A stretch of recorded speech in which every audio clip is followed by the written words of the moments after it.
तू सच्चा, तेरा नाम सच्चा, एक तू सच्चा, तेरा नाम सच्चा, एक तू सच्चा, तेरा नाम सच्चा, एक तू सच्चा, तेरा नाम सच्चा।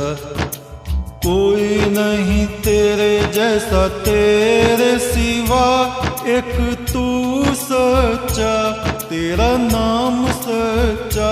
सब जगह तेरी रोशनी का दरिया, एक तू सच्चा, तेरा नाम सच्चा।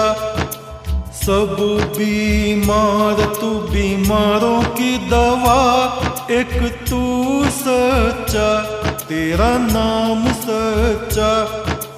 बेहतर है बहस से जिक्र तेरा, एक तू सच्चा, तेरा नाम सच्चा। ये मेरा जिस्म है महल तेरा, जहाँ रात दिन चमके नूर तेरा। इस नूर का तवाफ करे सातों आसमां, हर फरिश्ता नूर में करे सजदा। एक तो सच्चा, तेरा नाम सच्चा, एक तो सच्चा, तेरा नाम सच्चा। एक तो सच्चा, तेरा नाम सच्चा। हे आदि पुरुष सनातन ब्रह्म परमेश्वर, ये सृष्टि तेरा ही उद्गीत गा रही है।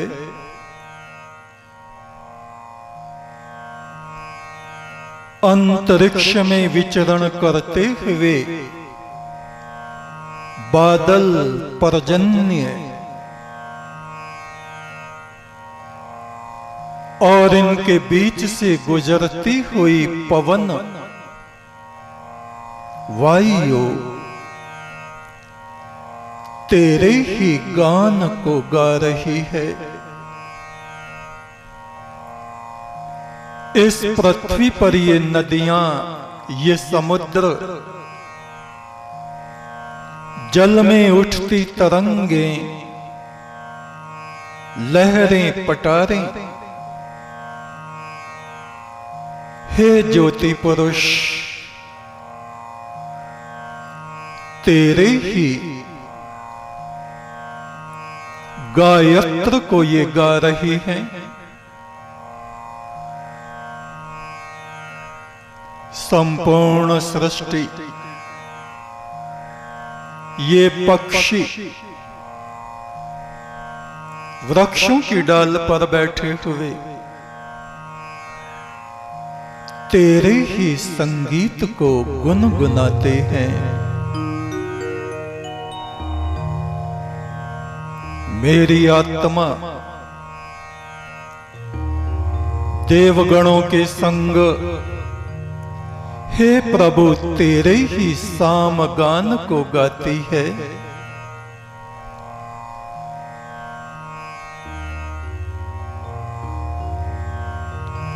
सामगान, सामवेद,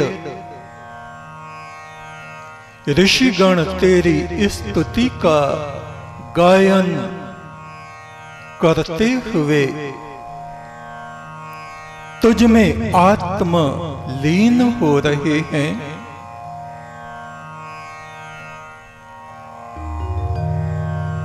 ब्रह्मा, सप्तऋषि, इंद्र, कुबेर, वरुण, यम, मरुदगण, साध्यगण आदि देवगण और प्राचीन बहिर्षि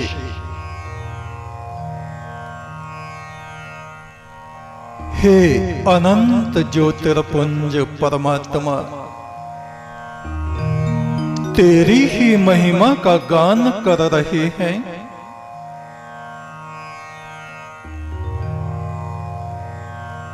सामवेद का प्रारंभ वर्तमान काल में जो सामवेद का स्वरूप हमें मिलता है, वे ऋचाएं भारद्वाज ऋषि की ऋचाओं से प्रारंभ होती हैं।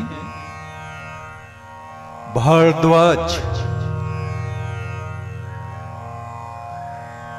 ऐसे ऋषि जिन्होंने अपनी अंतरात्मा को उस परम ब्रह्म के प्रेम से, उत्सव से भर लिया है।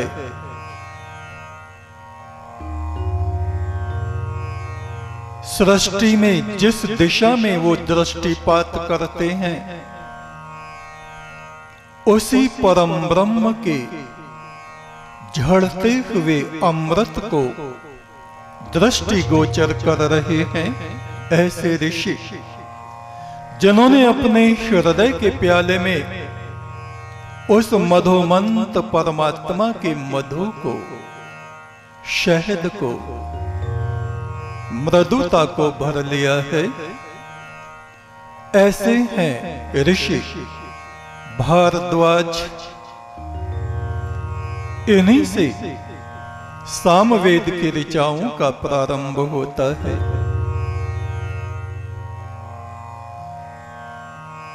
देवता अग्नि परमात्मा के तेजोमय स्वरूप का वर्णन इन ऋचाओं के प्रारंभ में हमें प्राप्त होता है। छंद गायत्री आमतौर से हम समझते हैं कि 3 पदों में गाई जाने वाली ऋचाएं गायत्री है, सत्य है, किंतु ये त्रिपदा गायत्री हैं, 3 पद वाली।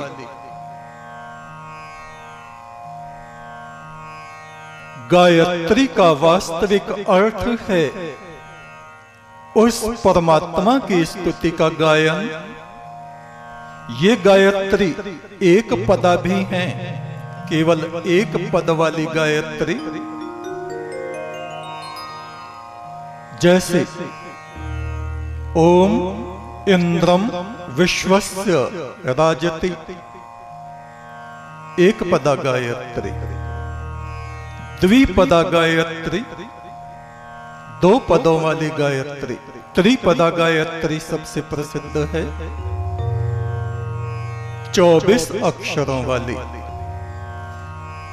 इसके अतिरिक्त चतुष्पदा गायत्री, 4 पद वाली, 5 पद वाली। गायत्री के 5 प्रकार हमको वेद में प्राप्त होते हैं। और गायत्री का अर्थ है उस प्रभु का गायन, आदि पुरुष की स्तुति। और इन सभी गायत्रियों को षड्ज स्वर पर स्थापित करके गाते हैं। षड्ज सा, प्रथम स्वर सा। और हमारे परंपरागत सामवेद गाने वाले हिम या हुम से इसका प्रारंभ करते हैं। और अधिकांश वर्तमान में हम लोग ओंकार से इसका प्रारंभ करते हैं।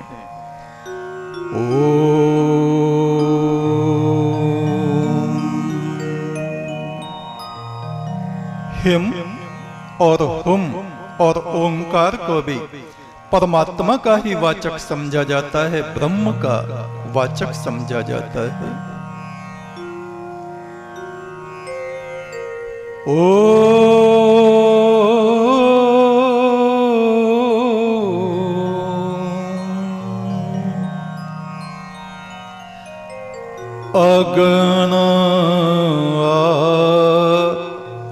याहि वीतये गृह्णानो हव्ये दातये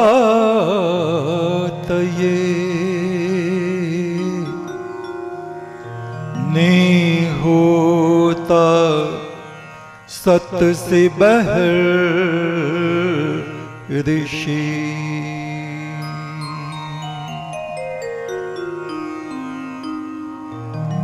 हे तेजोमय सनातन पुरुष, मेरे हृदय की गुफा में तू आ। हे देवगणों ऋषिगणों से पूजित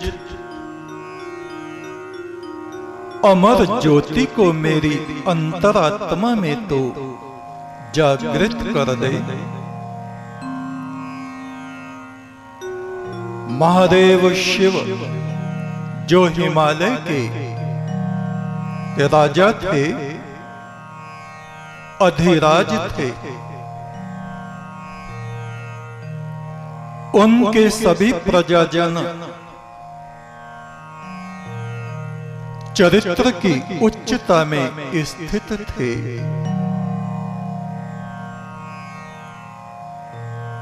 हमारे यहाँ वैदिक काल में प्रजा को भी कैलाश कहा जाता है, केवल पर्वत को नहीं। और पर्वत उन मनुष्यों को भी कहा जाता है जो पर्वतों की तरह उच्च विचारधाराओं को ग्रहण करने वाले होते हैं। और वे प्रजाजन जिन्होंने अपने आचरण को उच्च बना लिया है, वे कैलाश, ऐसी प्रजा को कैलाश कहा जाता था। और ऐसी प्रजा के स्वामी कैलाशपति शिव, महादेव, विशालाक्ष, और वहां पहाड़ की भाषा में राजा मानोती। 8 वसुओं में धर देव के पुत्र यम के पौत्र। इतिहास हमारा विलुप्त हो चुका है, इसलिए ये वचन सुनने वाले आश्चर्य से चकित हो सकते हैं और अविश्वास भी कर सकते हैं, किंतु सत्य सत्य है। एक बार ऋषियों के मंडल में बैठे हुए शिव अपने पुत्रों के संग कुमार कार्तिकेय और विनायक गणपति उनके संग विचार विमर्श कर रहे हैं। मनुष्य के हृदय में जो ये निराशा होती है और ये वाणी जिन बातों को कहने से मनुष्य के भीतर निराशा उत्पन्न होती है, ये निराशा मनुष्य को मृत्यु की तरफ ले जाती है, क्षीणता की तरफ ले जाती है, निम्नता की तरफ ले जाती है। और ऐसी वाणी जिससे उल्लास प्रकट होता है, जिन बातों से मनुष्य का हृदय थिरकने लगता है, नृत्य करने लगता है,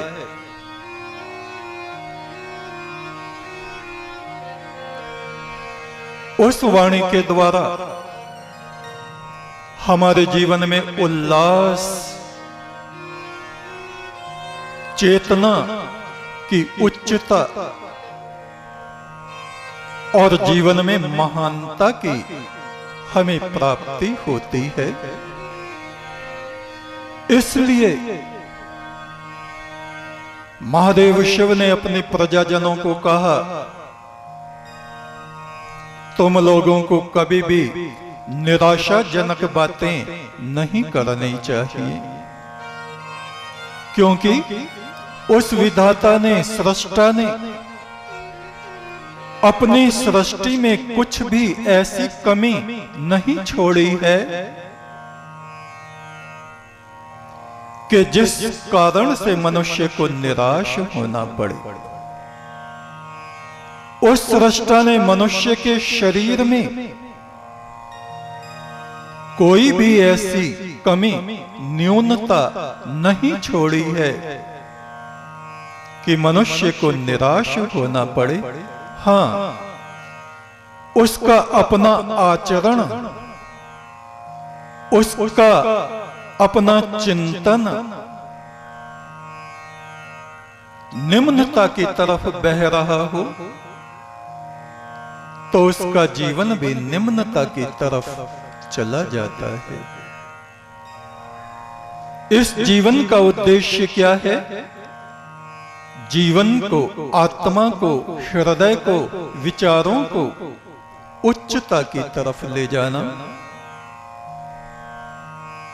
अग्न आया ही वीतये, जिस प्रकार से अग्नि की शिखा आकाश की तरफ को उठती है, ऐसे ही इस आत्मा का सहज स्वभाव है उच्चता की तरफ को उड़ान भरना।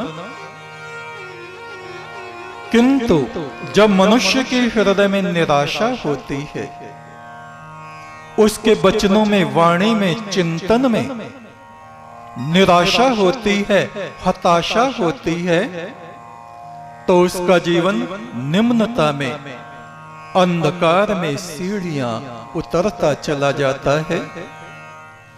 चंद्रमा जैसे पूर्णिमा से घटते घटते घटते अमावस्या के महा अंधकार में प्रवेश कर जाता है, ऐसे ही मनुष्य का जीवन भी निराशा से होता हुआ मृत्यु की तरफ उतर जाता है। अतः कभी भी मनुष्य को निराश नहीं होना चाहिए। निराशाजनक, खेद युक्त वाणी का कभी भी प्रयोग नहीं करना चाहिए। और महादेव शिव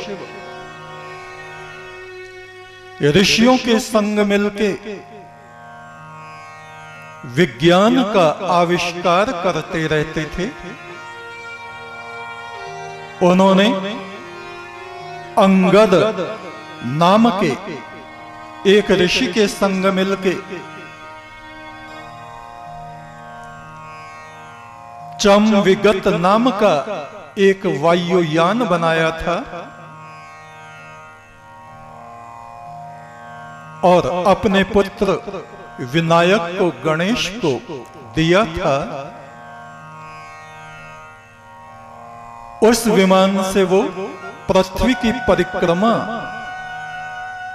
करते रहते थे और 172 मंडलों में, लोकों में उनका आना और जाना होता रहता था।